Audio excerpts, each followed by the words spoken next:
going to be similar to a presentation I gave last fall. We've had a little bit of progress in terms of acquisitions, and I think in terms of what we're up to, we're trying to aggregate as many good lithium properties in Ontario as we can. And as Ian was talking about, we're looking exclusively for spodumene pegmatites. Go ahead. Let's see here. The big green button on top, that's the laser pointer. Got it. We'll flip through those. So this is a map of our projects. We've got our flagship project is up by Frontier Lithium. That's about 250 clicks north of Red Lake. We've got a project, Allison Lake, which is just northeast of Red Lake. Onion Lake is just outside of Thunder Bay. And we have our Case Lake project, which is in the Abitibi. Basically sits between Cochrane and Lassar. These have all been acquired over the last approximately 18 months, dominantly by staking. We've done a few small option deals. We started out as a gold project, a kind of a project generator, and that's how we got started up at Favorable Lake. We picked up a big land package right beside Frontier Lithium, and as things started to heat up in 2021, we expanded and ended up, we've got just about the same size land package as Frontier does at this point. So here's kind of a comp chart. We took companies that were operating in northwestern Ontario. So you've got ourselves, Frontier, RockTech Lithium, which is near Georgia Lake. Patriot Lithium has just come in, not to be confused with Patriot Battery, Australian group. GT1, Green Technologies, most people have probably heard about those guys, very aggressive in northwestern Ontario. They got a number of projects, a number of drills running, and then Critical Resources, an Australian group. So a lot of activity. Northwestern Ontario is blessed in terms of having lithium resources. There's a number of reasons for that. We've got some of the there's some big crustal features there that tend to control the pegmatite fields. I think a lot of it it's a little bit different than Quebec, but it's on par with what they have over in Manitoba. So you can see our market cap. We're a private company. We're going to be going public here soon. We're looking at about May 1st. So we're sitting at about $8 million. Some of these are a little out of date. I know Frontier's taking a little run. They've put out some news recently. But yeah, significant market cap to some of these players. So there's our cap situation. So we're sitting at about 82 million shares fully diluted. Key takeaway: insiders we're still at about 25% of the company. So we've had 3 raises. We all write checks when we do the raises as a Privco, which is it's key. We don't have a ton of warrants or options out, and like I said, a few property agreements where we've issued some shares. So the Berens Project is in the Favorable Lake Greenstone Belt. We're about 55 clicks by 48 kilometers in size. We're over 50,000 hectares. As I said, we came in as a gold project, and then we ended up staking around the northwest side of Frontier, and then we just continued to stake through 2021 and into 2022.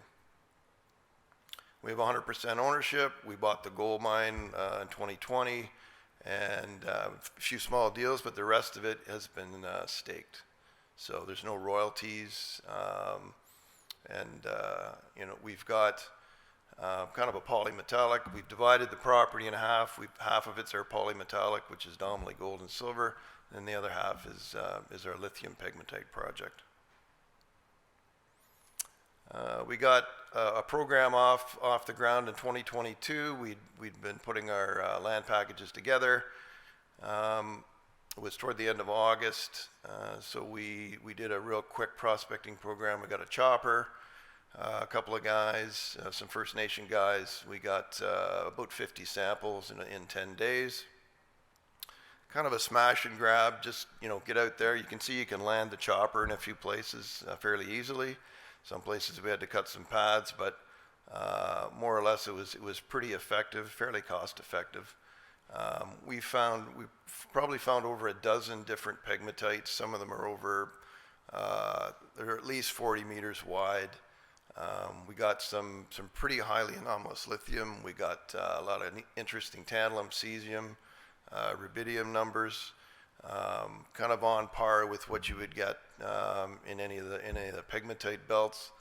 So, for example, the guy sitting on that outcrop, you land the machine, you get a couple grab samples, and you take off, and you go to the next spot. So there was no mapping involved at all. So the bottom left, you can see one of the samples. It's a typical way to prospect with the GPS, and that's pegmatite. I think we got 0.14, 0.13 lithium out of that one. And there's none on the bottom right. You can see there's pegmatite dikes running through the rock. So this is the an overview of the whole project area. So the gold project is in gold. The mine, there's a little symbol there for the Berens River Gold Mine. The green is our lithium focus, our Berens North lithium, and Frontiers in kind of the brown color.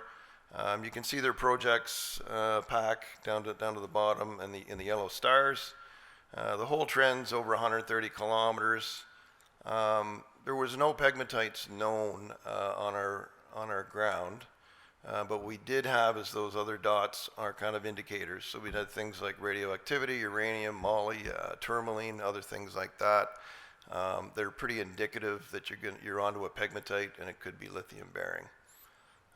The orange line that runs through Frontier and our ground is the Bearhead Lake Fault. That's a big crustal feature. So you have the Berens River subprovince on the southwest, and then to the northeast you have the Sachigo subprovince, and the pegmatites more or less are just running right along that fault structure. So it's the geology is dead simple, and it's extremely underexplored. Frontier is really stuck to their knitting. They found those the pegmatites down there on the south end early on, and they've focused and they drilled them off, and the rest of the belt is more or less unexplored. And this is just to give you a comparison. So these are deposits. That's maybe hard to read, but North American deposits. A lot of these are kind of James Bay. The one to the far right, that's Sayona. That's the one that's going to be producing and shipping down to the U.S. for Piedmont. You've got Allchem in there. You can see Frontiers at kind of the top.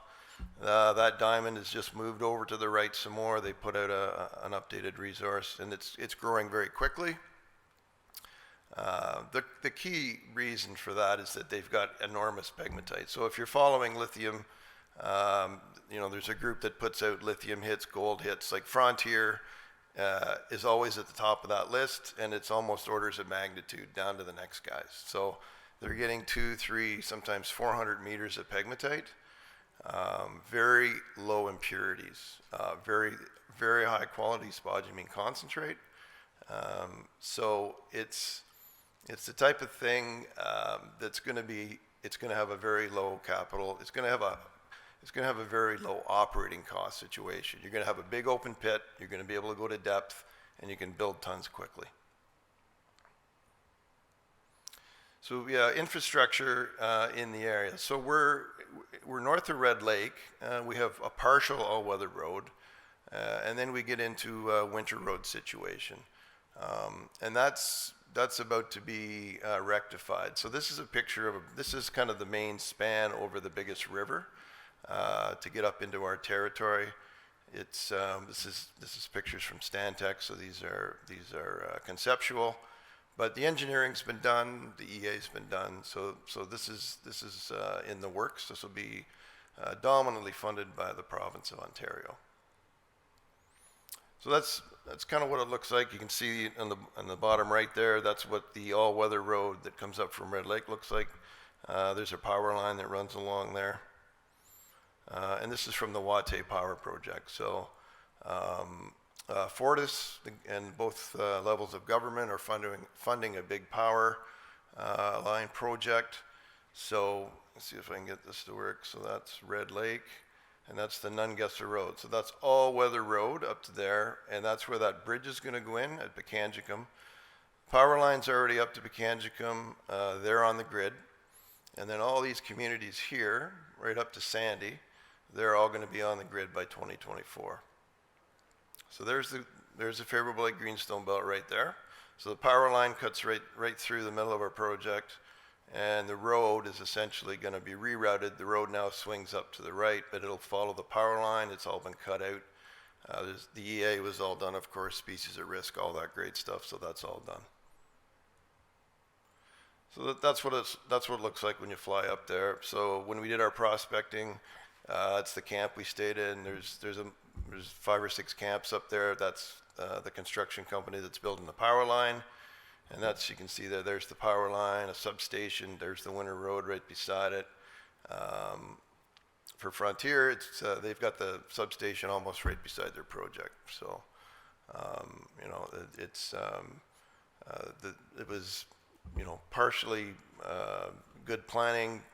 You know, they understood, the government understood that there was going to be a big project going in, so it was good planning on their part.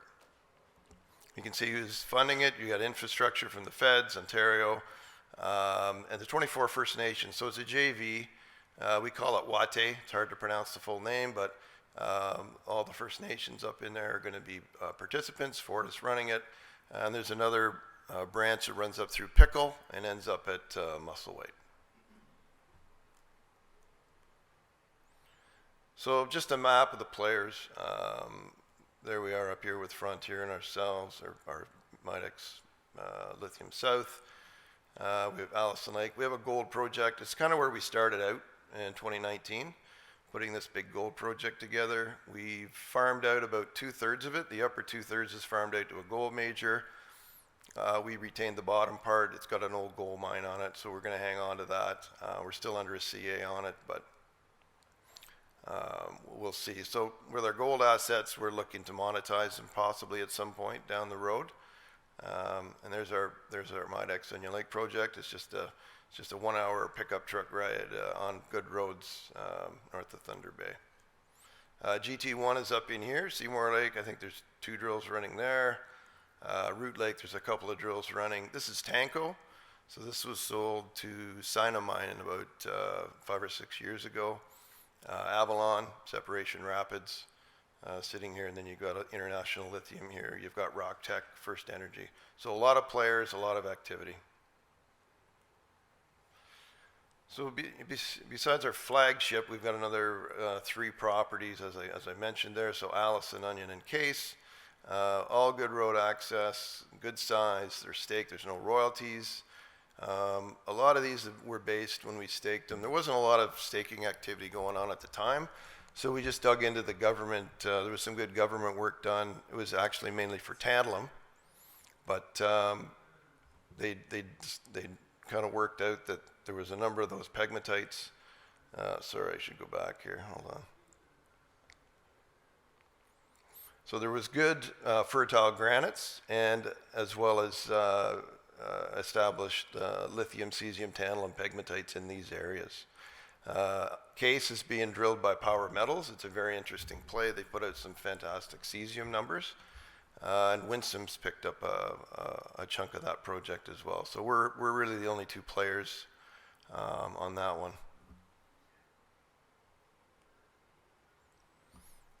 So there's kind of our work commitments, our focus for this year. We want to get public by May 1st, raise a bunch of money, and start hitting all these great pegmatites. We want to sample as much as we can, get as many assays into the lab as quick as we can, because it takes a long time, as we've heard, to get your numbers back. So Q2 is going to be get public, do our raise. We're going to do a little bit of probably drone mag, radiometrics does work pretty well. LiDAR works quite nicely. We're going to try some biogeochem, some till, just to do some more regional stuff. So by Q4, we'll have enough data to rank our drilling targets, and by the end of the year and then into the winter, we'll have a big drill program going. So there's the group. The team is critical. We started the company, Scott Young raised a bunch of our early seed capital. All the directors were putting money in. Tammy is our ESG person, which is critical. You need to have somebody, she lives in Thunder Bay, you need to have somebody that really knows on a granular scale what the situation is with First Nations, with government, and she's fantastic. Our directors are, we got one Australian guy, he's kind of a mine builder. Terry and Andreas are from Talisker, so they came in when we picked up the gold mine to give us some help, and yeah, so it's a good team. The directors are very active, and you know, I think we've got all the bases covered. I'm a geologist. I've worked in Ontario, Quebec, Nunavut, BC, right grassroots to underground mining. So exploration's my passion. So putting together these projects is something that I'm pretty good at, especially in Ontario. Know the system, know how, got a good list of contacts, so I know who to call up when I need something done. So yeah, just to summarize, like, why Midex? We're a small group, private, but I think this is the leverage that an investor would have. You can see we have some quality assets. We were not the first movers, but we were pretty early. We were able to pick up some really good ground.